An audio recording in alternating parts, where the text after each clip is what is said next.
মানুষ জন্মগ্রহণ করে, তার সাথে ভয়েরও জন্ম হয়। ছোটবেলা থেকেই আমাদের মনে কোনো না কোনো প্রকারের ভয় থেকেই যায়। কেউ এই বিষয়ে ভয় পায় যে তার কোনো বস্তু তার থেকে দূরে চলে যাবে, কেউ এই বিষয়ে ভয় পায় যে আমি নিজেকে হারিয়ে ফেলব, কেউ এই ভেবে ভয় পায় যে আমার প্রিয়জনেরা তারা যেন আমার থেকে দূরে না চলে যায়, কেউ এই ভেবে ভয় পায় যে আমরা যেন পথ না হারিয়ে ফেলি, আদি ইত্যাদি। কিন্তু সত্যি কথা বলতে ভেবে দেখুন, এই ভয় বাস্তবে কি? শুধুই একটা মনস্থিতি, আর কিছুই নয়। যা কিছু আপনি জীবনে পেয়েছেন তা একদিন আপনাকে হারাতে হবে। এই জীবন হলো আপনারই, কিন্তু তাও একদিন সমাপ্ত হবে। তাই ভয় পেয়ে কি লাভ? এই ভয় শুধু আপনাকে জীবন যাপন করা থেকে বাধা দিচ্ছে, আর কিচ্ছু নয়। পথ হারিয়ে ফেললেই বুঝতে পারবেন যে নতুন পথ কিভাবে বানাতে হয়। কিছু মানুষকে জীবন থেকে হারালে তবেই আপনি বুঝবেন যে আপনার আপনজনকে। এই ভয়ের কারণে ভীত হয়ে থাকবেন না। এই তারা নক্ষত্র অন্ধকারের অভাবে গুরুত্ব হারায়। শিবকেও মহাদেব হওয়ার জন্য বিষপান করতে হয়েছিল। প্রত্যেক পরিস্থিতি, প্রত্যেক সাফল্য আপনার পরীক্ষা নেবে, তাতে উত্তীর্ণ হওয়া হলো আপনার কর্ম। যখনই আপনি ভয় পাবেন বা সংকটের সম্মুখীন হবেন, তখন সাহসের সাথে তার সম্মুখীন হন। মনে রাখবেন, যে সম্মুখীন হতে জানে সাফল্য তার সাথে সবসময় থাকে। আসুন আর আমার সাথে ভালোবেসে বলুন, রাধা রাধা। সাফল্যের বাস্তব অর্থ কি? নিজের লক্ষ্যে দৃষ্টিবদ্ধ হয়ে থাকা, প্রতিদিন তার জন্য কর্ম করা, দৃঢ় নিষ্ঠার সাথে উত্থান পতনে সামনে এগোতে থাকা, আর নিজের লক্ষ্য প্রাপ্ত করা, এটাই কি সাফল্য? যদি আপনার কোনো বস্তু লাভ করতে হয়, কোনো শক্তি লাভ করতে হয় বা কোনো স্থান লাভ করতে হয়, তাহলে তার জন্য এসব ঠিক আছে, কিন্তু বাস্তবে সাফল্য এটা নয়। আপনার কাছে থাকা কোনো বস্তু, শক্তি বা স্থান আপনি কিভাবে ব্যবহার করবেন তা আপনার উপর নির্ভরশীল। যদি তার সঠিক ব্যবহার আপনাকে করতে হয়, তাহলে উচিত সময় এবং উচিত স্থানে আপনাকে থাকতেই হবে। একে নিয়তিও বলা হয়। এবার ধরুন, এমন কোনো গ্রন্থ আছে যা জ্ঞানের দ্বারা ভরপুর, এমন জ্ঞান যার দ্বারা জীবন বদলে দেওয়া সম্ভব।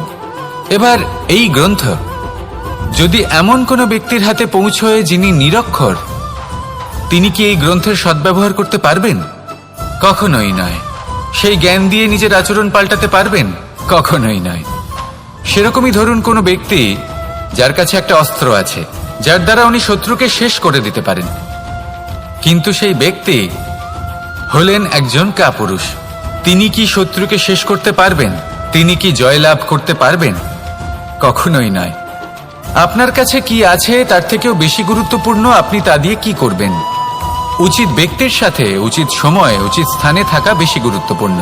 নিজের গুণের সাথে, নিজের শক্তির সাথে, নিজের জ্ঞানের সাথে উচিত সময় উচিত স্থানে অন্যের যন্ত্রণাকে দূর করা, অন্যের জীবনকে আরো সুন্দর করে তোলা, এটাই হলো সাফল্য।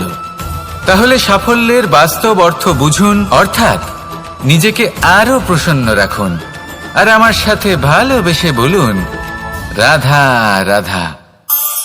বুদ্ধি আর বিবেকের পার্থক্য কোথায় তা নিয়ে এই সংসার অনেক কিছুই ভাবে। কিছু মানুষ ভাবেন যে এই দুই হলো একই, কিন্তু যদি সত্যি কথা বলি তাহলে এই দুইয়ের মধ্যে একটা অমূল্য পার্থক্য আছে, আর তা হলো এটা যে বুদ্ধির সম্পর্ক হলো মস্তিষ্কের সাথে, আর বিবেকের সম্পর্ক হলো হৃদয়ের সাথে। যে কোনো বুদ্ধিমান মানুষ কি করেন? নিজের মতন করে এই সংসারকে বদলে ফেলতে চেষ্টা করেন। একজন বিবেকশীল মানুষ কি করেন? নিজের অন্তরকে, নিজের মনকে বদলে ফেলতে চেষ্টা করেন। কারণ মানুষের সংসার এই মনের মধ্যেই বসবাস করে। তাই নিজের বুদ্ধির ব্যবহার অবশ্যই করুন, কিন্তু তাতে বিবেকের লাগামটা অবশ্যই শক্ত হাতে ধরবেন। আসুন আমার সাথে ভালোবেসে বলুন, রাধা রাধা। মানুষের মধ্যে একটা বিচিত্র প্রবৃত্তি থাকে, অন্য সকলের বিষয়ে, তাদের জীবনের বিষয়ে, তাদের ব্যক্তিত্বের বিষয়ে, তাদের ভবিষ্যতের বিষয়ে অনুমান করা। এটা হলো অনুচিত। কারোর অতীতকালকে দেখে লোকে ভবিষ্যৎ বলে দিতে পারেন, বর্তমানকে দেখে ভবিষ্যতের বিষয়ে অনুমান করে ফেলেন। উদাহরণ দিতে হলে বলবো, কোনো দাসকে দেখুন, ওকে দেখে লোকে বলে যে ওর ভবিষ্যৎ সেটাই হতে পারে, অনুমান করে ফেলেন। আর এই রাজাকে দেখুন, উনি তো কত সুখী হবেন, উনি তো জগতের সব থেকে অধিক সুখী মানুষ, কত সুখ সুবিধা আছে ওনার কাছে, ধারণা করে ফেলেন। তবে সত্য তো এটাই যে কারোর ব্যক্তিত্বের বিষয়ে, তাদের ভবিষ্যতের বিষয়ে আপনি পূর্ণ সত্য কখনোই বলতে পারবেন না, শুধু অনুমান করতে পারবেন। আর এই অনুমান করে সত্যি কোনো লাভ হয় না, কারণ এই কাল সেটা হলো অত্যন্ত শক্তিশালী। কালো থেকে কালোতর কয়লাকেও হিরেতে পরিণত করতে পারে, অনেক বড় বড় রাজাকেও বিদূষক বানিয়ে ফেলতে পারে এক মুহূর্তেই।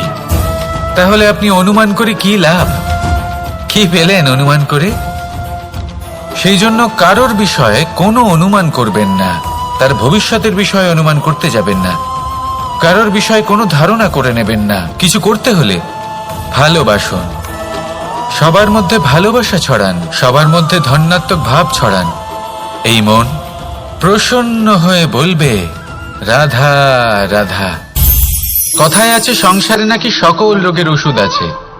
যদি আপনি নিজের শরীরকে ভালোবাসেন তাহলে ব্যায়াম করুন, যদি নিজের নিঃশ্বাস প্রশ্বাসকে ভালোবাসেন তাহলে প্রাণায়াম করুন, যদি আপনি নিজের আত্মাকে ভালোবাসেন তাহলে ধ্যান করুন, কিন্তু যদি আপনি নিজের জীবনকে, পরমাত্মাকে ভালোবাসেন তাহলে সকলকে ভালোবাসতে থাকুন। এই ভালোবাসা অত্যন্ত গুরুত্বপূর্ণ এবং আবশ্যক। ভালোবাসার থেকে ভালো না কোনো ওষুধ আছে, না আছে কোনো আসন, এর থেকে ভালো না কোনো ব্যায়াম আছে আর না কোনো প্রাণায়াম। এই ভালোবাসা বড় বড় সমস্যারও সমাধান করতে পারে, ভালোবাসা বড় বড় বিপদকে আপনার থেকে দূর করতে পারে। এই ভালোবাসাই আপনাকে জীবনে বাঁচতে শেখায়, কারণ ভালোবাসাই হলো জীবনের আসল সত্য। তাহলে আসুন আর আমার সাথে ভালোবেসে বলুন রাধা রাধা। জীবনে সাফল্য লাভ করতে হলে মানুষকে উচিত পথে চলতে হবে, কিন্তু তার থেকেও বেশি গুরুত্বপূর্ণ হলো এটা বোঝা যে সেই পথে চলতে চলতে কখন আমাদের দাঁড়াতে হবে আর কখন আমাদের চলতে হবে। এই শিক্ষা অত্যন্ত গুরুত্বপূর্ণ। এবার দেখুন, ছোট্ট একটা কথা রয়েছে, ওকে আটকিও না, যেতে দাও। এই বাক্যের অর্থ কি? অর্থ যে কাউকে আটকিও না, যে এগোতে চাইছে তাকে এগোতে দাও, তার পথে বাধা সৃষ্টি করো না। এবার এই ছোট কথাতে এক অনুচিত স্থানে আমি দাঁড়িয়ে পড়ি। আটকাও, যেতে দিও না। এবার এর অর্থ কি হলো? যে এই ব্যক্তিকে আটকাও, তাকে জীবনে এগোতে দিও না, এর পথে বাধা সৃষ্টি করো। এবার এই ছোট কথাতে অনুচিত স্থানে যদি আমি আটকে যাই, তবে ভাবো কত পার্থক্য হলো। এই শিক্ষা কতটা গুরুত্বপূর্ণ সেটা শিখুন, আর এই শিক্ষা আমাদের জীবনে কতটা গুরুত্বপূর্ণ হতে পারে সেইটা বুঝুন। বুঝে যান, শিখে যান জীবনে কখন সামনে এগোতে হবে আর কখন থামতে হবে। মন প্রসন্ন হয়ে বলবে রাধা রাধা। এই সংসারে আমরা প্রকাশ কোথা থেকে পাই? এর উত্তর বড়ই সরল। ভোরে যখন সূর্যোদয় হয় তখন প্রকাশের কিরণ আমাদের ঘরে এসে পৌঁছয়, এইভাবেই আমরা প্রকাশ লাভ করি। এবার এই প্রকাশের আলোতেই আমরা সারাদিনের কাজ সম্পন্ন করি। সন্ধে হয়ে যায়, সূর্যাস্তও হয়ে যায়, আর আমাদের ঘর যাতে অন্ধকার না হয় তার জন্য আমরা একটা প্রদীপ প্রজ্বলিত করি। এটাই ঘটে আমাদের জীবনেও। এবার প্রবাহমান আয়ুর সাথে আমরা আমাদের অন্তরে যদি একটা প্রদীপ প্রজ্বলিত করে নিই, তাহলে বিষয়টাই অন্যরকম হবে। এবার আপনি বলবেন, কোন প্রকাশের কথা বলছি যে আমাদের অন্তরে জাগ্রত করা সম্ভব? আমাদের আত্মার মাঝে প্রেমের প্রকাশ জাগ্রত করার কথা বলছি, কারণ আমাদের এই জীবন এও হলো দিনের আলোর মতো। আজ প্রকাশ আছে, কিন্তু কোনোদিন অবশ্যই অস্ত হবে। কিন্তু অস্ত হবার আগে যদি আমরা আমাদের আত্মার মাঝে প্রেমের এই প্রকাশ উজ্জ্বলিত করে নিই, তাহলে আমাদের সন্ধ্যাকালও আমরা আনন্দে এবং প্রেমে যাপন করব। তাহলে আসুন আর আমার সাথে ভালোবেসে বলুন রাধা রাধা। এই সংসারে এমন কিছু মানুষ আছেন যাদেরকে আপনার ভালো লাগে, তারা আপনার প্রিয়। আমরা চাই ওনারা আমাদের কাছে থাকুন, আমরা ওনাদের কাছে থাকি। এবার সেই ক্ষেত্রে আমরা তাদের ভালো ভালো উপহার দেওয়ার চেষ্টা করি, কারণ ওনারা হলেন আমাদের প্রিয়। আর তার বদলে আমরা আশা করে থাকি যে ওনারা আমাদের একটু সম্মান করবেন। এবার এই মানুষজন যারা আমাদের প্রিয়, এদের আমরা একটা উপহার দিই। সোনা দিয়ে থাকি, আভূষণ দিয়ে থাকি, হিরে মুক্তো দিয়ে থাকি। কিন্তু যদি ভেবে দেখি, এই সবকিছুরই একটা মূল্য আছে। ভেবে দেখুন, আপনি কি তাদের এমন কোনো উপহার দিতে পারেন যা কিনা অমূল্য? তা এরকম উপহার কি হতে পারে? ঠিক বলেছেন আপনি, প্রেম। এই প্রেমই হলো অমূল্য, কারণ মন থেকে এর উৎপত্তি হয়। না চেয়ে পাওয়া যায় আর না ছিনিয়ে নেওয়া যায় এই ভালোবাসা। ঠিক এইরকমই হয় এই সম্মান। যদি সম্মান করো তাহলে মন থেকে এবং ভালোবেসে করো, ভয় পেয়ে নয়। মনে রাখবেন, যে মাথা ভয়ের দ্বারা নত হয়, বিরোধিতাও প্রথমে সেই করে থাকে।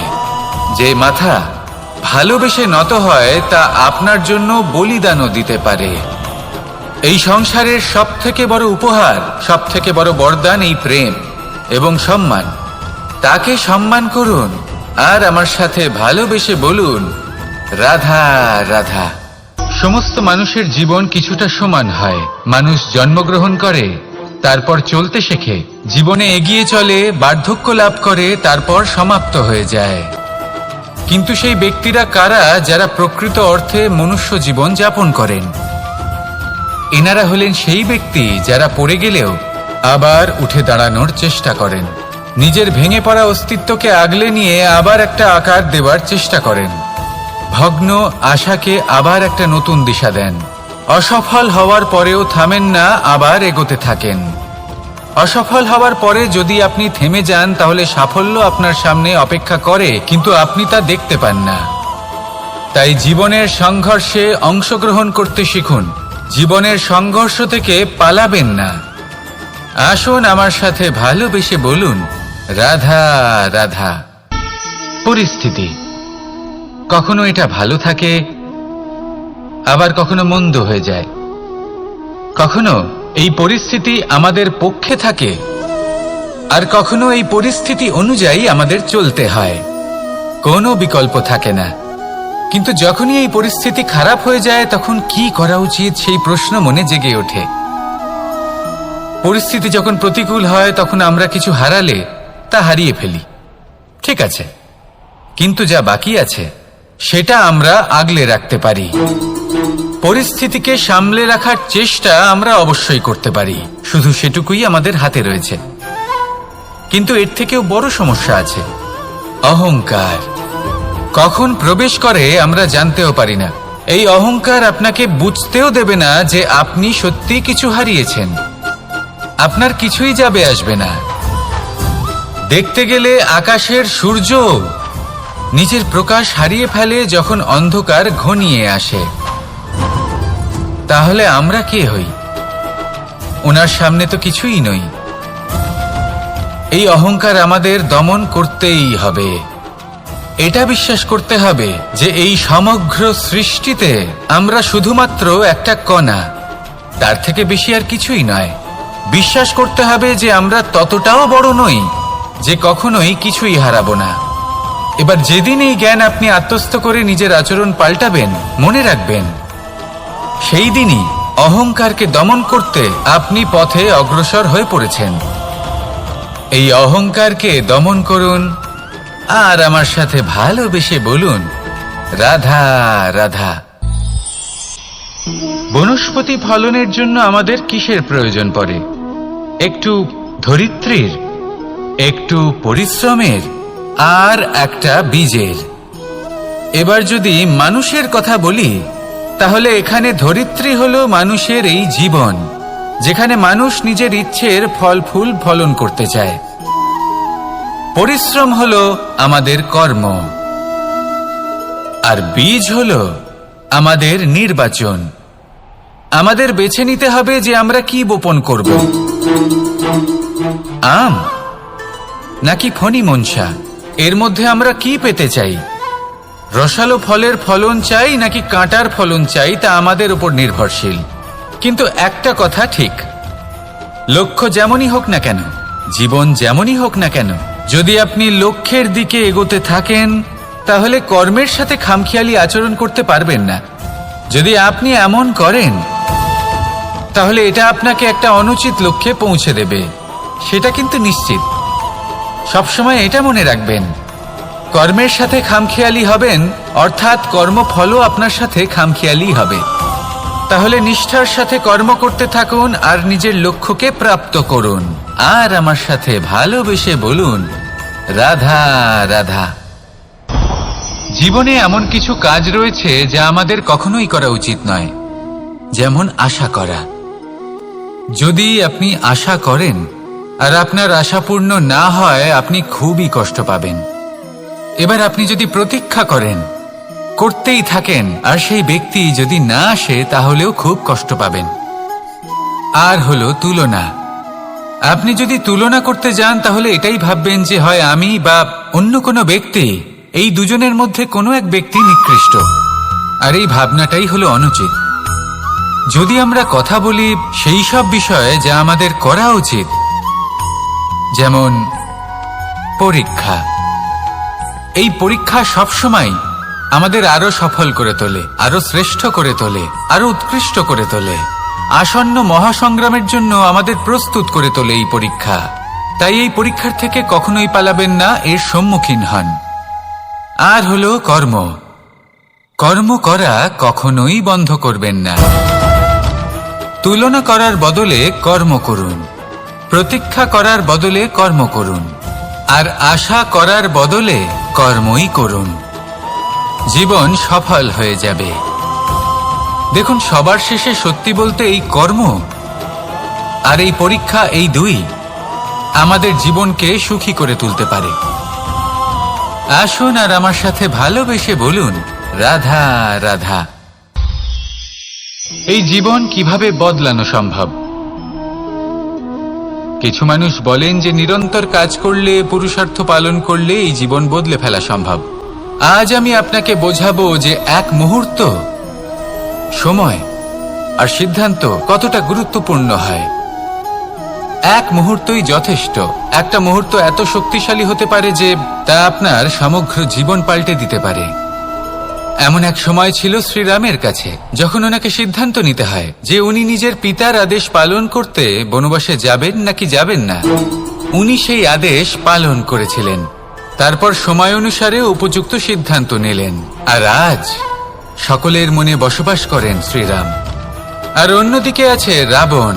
ওনার কাছে একটা সময় ছিল, একটা সুযোগ ছিল নিজের প্রারব্ধকে শুভ করে তোলার। উনি ভুল করলেন আর মৃত্যু লাভ করলেন। নির্বাচন সবসময় আপনার হাতে, শুধু আপনাকে সময়কে বুঝতে হবে, সেই মুহূর্তকে বুঝতে হবে আর উচিত সিদ্ধান্ত নিতে হবে, ব্যাস। বুঝতে শিখুন এই সময়ের দাবি কি, বুঝতে শিখুন এই সময়ের ইচ্ছে কি, আর উচিত সিদ্ধান্ত নিন। আর আমার সাথে ভালোবেসে বলুন, রাধা রাধা। মানুষের শরীর থেকে যা কিছু নির্গত হয় সবই পচনশীল, তা থেকে দুর্গন্ধ বেরোয়, একটা ঘৃণাবোধ জন্ম নেয়। আমাদের রক্ত হোক, অবশিষ্ট হোক, ঘাম হোক, নিঃশ্বাস হোক, আবার এমনকি যখন আমরা মনুষ্য শরীর ত্যাগ করি তারপরেও এই শরীরেও পচন ধরে, তার থেকে দুর্গন্ধ বেরোয়। কিন্তু বিষয়টা হলো এটা আমাদের হাতেই নেই। তাহলে আমাদের হাতে কি রয়েছে? আমাদের কর্ম, আমাদের উদ্দেশ্য আর আমাদের বাণী। যদি এইগুলো শুভ রাখেন তাহলে শুধু নিজে সুগন্ধিত থাকবেন না, এই সমগ্র সংসারকে সুগন্ধিত করে তুলবেন। কথায় আছে যে বাণীর থেকে অধিক মূল্যবান আর কিছুই নেই। সেই জন্য যে কোনো কথা বলার আগে নিজের শব্দকে নিজের মনের তুলাদণ্ডে মেপে দেখুন, তারপরে তার প্রয়োগ করুন। কখনো কখনো এমনও হতে পারে যে আপনার কথা কারোর জীবনে আশীর্বাদ হয়ে দাঁড়ালো, যার দ্বারা হয়তো সে শক্তি এবং প্রসন্নতা লাভ করলো। আবার এমনও হতে পারে যে আপনার কথা হয়তো কারোর মনে এমন আঘাত দিল, সে সেই আঘাত কোনোদিনও ভুলতে পারল না। আসুন আমার সাথে ভালোবেসে বলুন, রাধা রাধা। ইচ্ছে এবং চেষ্টা এই দুই মানুষের মধ্যে আছে, কিন্তু এই দুইয়ের মধ্যে সামঞ্জস্য থাকা খুব প্রয়োজন। আপনার যা ইচ্ছে সেটা পূর্ণ করার জন্য চেষ্টার প্রয়োজন তো অবশ্যই। আপনি যে স্বপ্ন দেখেন সেটা পূর্ণ করার জন্য নিদ্রা ত্যাগ করে চেষ্টা করা অত্যন্ত প্রয়োজনীয়, নয়তো এই স্বপ্ন কখনোই পূর্ণ হবে না।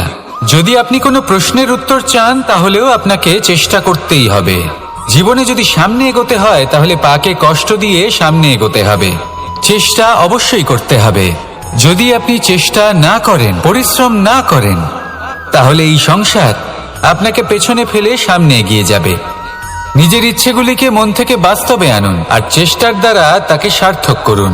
এই মন প্রসন্ন হয়ে বলবে, রাধা রাধা।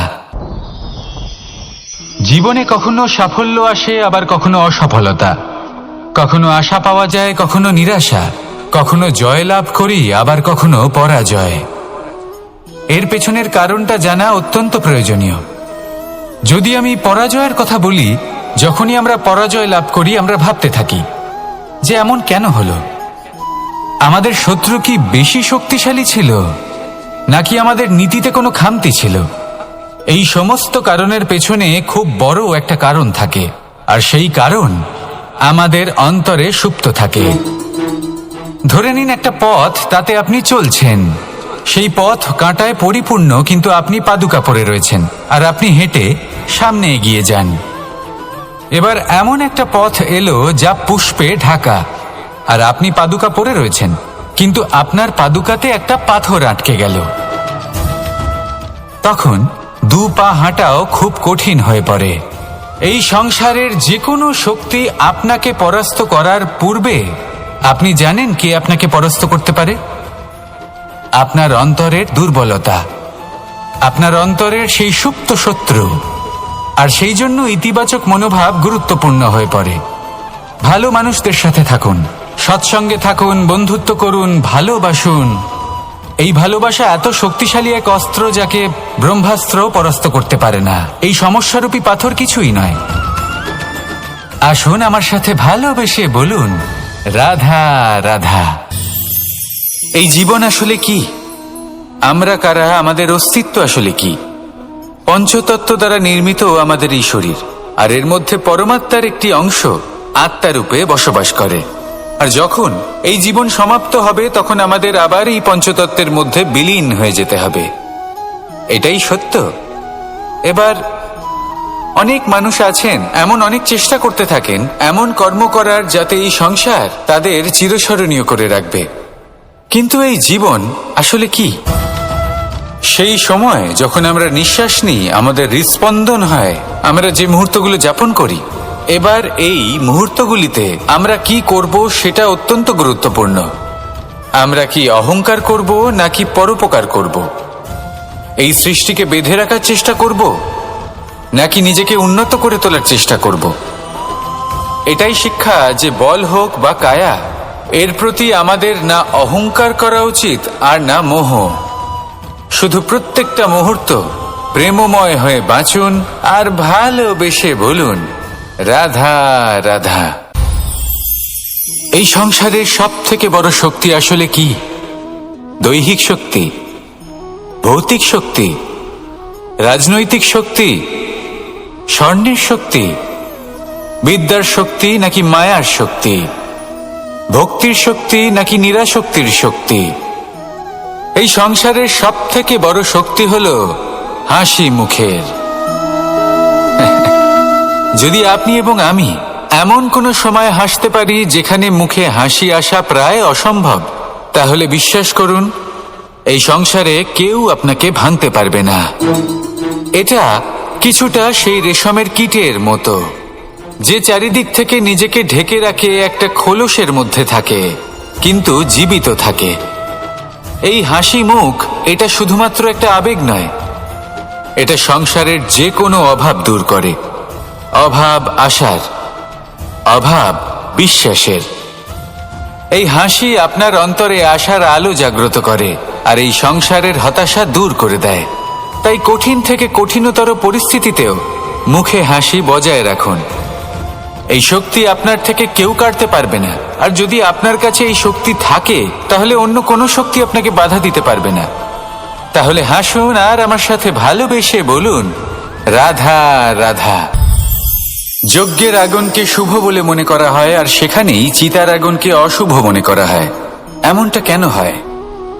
এখানে বিষয়টা হলো লক্ষ্য, বিচার এবং সঙ্গের। যখন আমরা যজ্ঞ করি তখন আমাদের লক্ষ্য কি হয়? পরিবেশকে আরো পবিত্র করে তোলা, ইতিবাচক করে তোলা। আমাদের লক্ষ্য শুভ হয়। তারপরে আসে বিচার। এই পরিস্থিতিতে সেই বিচার হলো অগ্নি।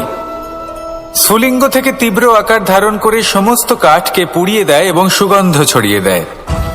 অর্থাৎ যদি আপনার লক্ষ্য শুভ হয় তাহলে তা নিজেই শুভ বিচারধারাকে আমন্ত্রণ জানায়। এই শুভ বিচার তখনই আসবে যখন আপনার সংকল্প শুভ হবে। অন্যদিকে হলো চিতার আগুন। এর লক্ষ্য কি? একটা দেহকে পরধামে পৌঁছে দেওয়া। সবার শেষে সবকিছু আপনার উপরে নির্ভরশীল যে আপনি কোনটা চয়ন করতে চান। আপনার লক্ষ্য যদি শুভ হয় তাহলে আপনার বিচার এবং সঙ্গতি আর তার পরিণাম সবই শুভ হবে। আসুন আর আমার সাথে ভালোবেসে বলুন, রাধা রাধা। এই সংসারের প্রত্যেক বস্তুর, প্রত্যেক পরিস্থিতির, প্রত্যেক আবেগের দুটি দিক আছে। এর মধ্যে পার্থক্য করা সম্ভব শুধুমাত্র দৃষ্টিভঙ্গির দ্বারা। যদি কোনো ব্যক্তি পর্বত শিখরে দাঁড়িয়ে থাকেন তাহলে উনি এটাই দেখতে পাবেন যে এই জলের ধারা সমুদ্রের দিকে বয়ে চলেছে। আরেক ব্যক্তি যিনি সমুদ্রের কাছে দাঁড়িয়ে আছেন তার এটাই মনে হবে যে এই জলের ধারা সমুদ্রের দিকে আসছে। এখানে বিষয়টা হলো দৃষ্টিভঙ্গির, আর এটাই সময়ের সাথেও হয়ে থাকে। অনেক সময় মানুষ চিন্তিত হয়ে পড়েন, ত্রস্ত হয়ে পড়েন যে তার কাছে হয়তো খুব কম সময় আছে, তাতে তিনি অনেক কিছুই করতে পারবেন না, আর একটু সময় থাকলে খুব ভালো হতো। তিনি এইভাবেও ভাবতে পারেন যে অল্প হলেও সময় বাকি তো রয়েছে, অর্থাৎ যা অবশিষ্ট আছে তাকে সংরক্ষণও করা সম্ভব, তাতে জীবন যাপনও করা সম্ভব। আর এটা নির্ভর করছে আপনার উপর। তাই দৃষ্টিভঙ্গি ইতিবাচক রাখুন আর আমার সাথে ভালোবেসে বলুন, রাধা রাধা।